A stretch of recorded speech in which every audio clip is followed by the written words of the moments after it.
Tom, I'm curious if you agree with Mike's assessment. When we have the president saying things like, as soon as the U.S. leaves, the strait will automatically be open, what's the consequence if it is not? I think the consequence is we go higher and oil prices become an abstraction.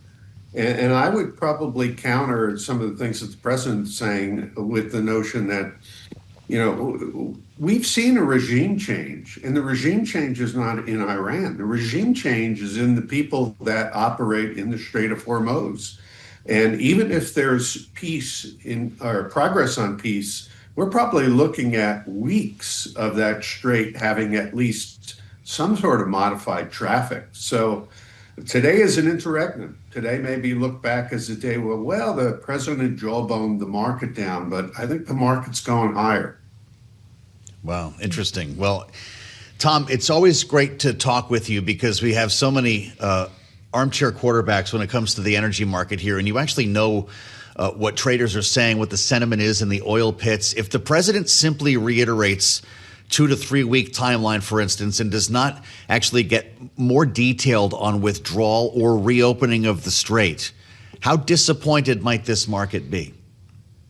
I think, I created a word earlier called hyperparabolic, kind of hyperbole plus parabola. And I think that's what we might be looking at shortly, because we've lost somewhere. And, we're starting to see the barrel counters among the big banks. And some of them are estimating that we've lost 500 million barrels of crude oil, refined products, and petrochemicals. I mean, to say that's unprecedented is to say that night is unprecedented in daylight. I mean, it's just an incredible, incredible loss. And that was the buffer. That was the buffer. And you could argue that that's why crude oil prices didn't really go parabolic. But if it looks as though we're going to have intermittent traffic or obstructed traffic in the month of April, we're in trouble. Mm-hmm. Well, the president would argue that the U.S. can help with that. On True Social yesterday, he was saying even when it comes to products like jet fuel, the U.S. has plenty of it. Allies can either get it from us or go take it themselves in the Strait of Hormuz. To what extent is U.S. production able to compensate here, Tom? Kelly, this is a three-ring circus. And until now, 2 of the rings have just seen incredible price spikes, that being Asia and Africa and Europe. Now it looks as though the United States or North America may join the rings. In the past couple of days, I can tell you that in the last 3 years, I never saw any cargoes put together in New York Harbor. Those big tanks you pass on the way to the city? They never load for export, but we've seen 5 or 6 cargoes loaded for export. A couple of them jet fuel and a few of them diesel. It's wonderful, and it's great for capitalism to send it overseas where the prices are higher, but ultimately it may end up biting us in the behind. Really interesting. I want to get into the price of gas here, Tom. We're at $4.06.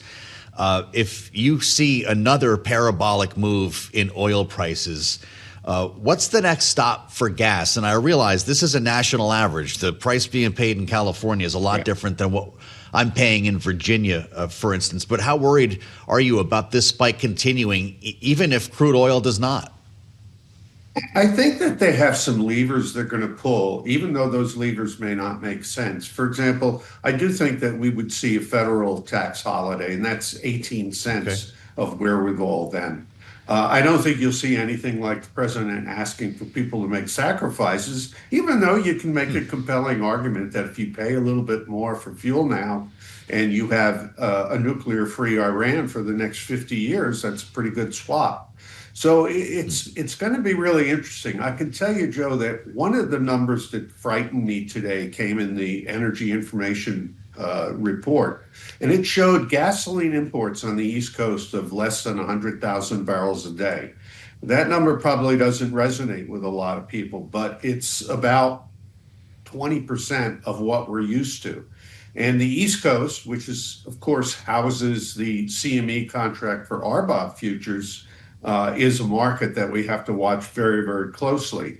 If we're not going to get European or foreign gasoline into the Northeast, we could see tighter supply here, and that could really lead to higher prices throughout the continent. Man. Well, but then we get into the question as to whether or not at some point, if higher prices are going to be the cure for higher prices, Tom, at what levels do you expect material demand destruction to kick in? Somewhere between 4 and 5. We're at the Ted Williams number now, 406. That's a dated reference, but I'm an old guy. I think somewhere between 450 and 495 or whatever, you do get into demand destruction. Now, one thing's going to help offset some of the gasoline demand destruction, and that's the price of jet fuel, the high fares, and the nonsense that you have to go through when you go to airports. You could make a strong case that there might be a little bit more on the road travel this year than there will be in the airways. I don't know about you, but I'm not looking forward to the next time I go to an airport, even though I booked it and got the fares a month or so ago. I'm supposed to go to the airport with a 7-month-old baby tomorrow. So I cannot tell you how much I'm dreading it. This is going to be fine. I just know he's going to be a great traveler, Tom. When you think about all of the derivatives, though, which one do you worry about the most? Is it the doubling in jet fuel? Is it gasoline at $4? Or should I be asking you about diesel or something else? No, I think jet fuel is going to be okay. And I think, one of the big helps there is that we've got this huge new refinery in Nigeria that probably can't make gasoline for North America, but could make a lot of jet fuel. The typical refinery might make 9% of its yield on the jet fuel side. So I think that'll correct. It's just that was a product that was so low in storage. We don't store jet fuel a lot. You store gas oil and heating oil and diesel. And to a certain extent, you store gasoline, although you have the problem of the winter gasoline is inappropriate for use in the spring and summer. And by the way, you're going to see that in the Northeast. If you think that prices in the Northeast are moving up a little bit higher than normal, that's because they are. And it's because we're switching from the winter blend, where you have a lot of cheap components, into the summer blend, where you don't.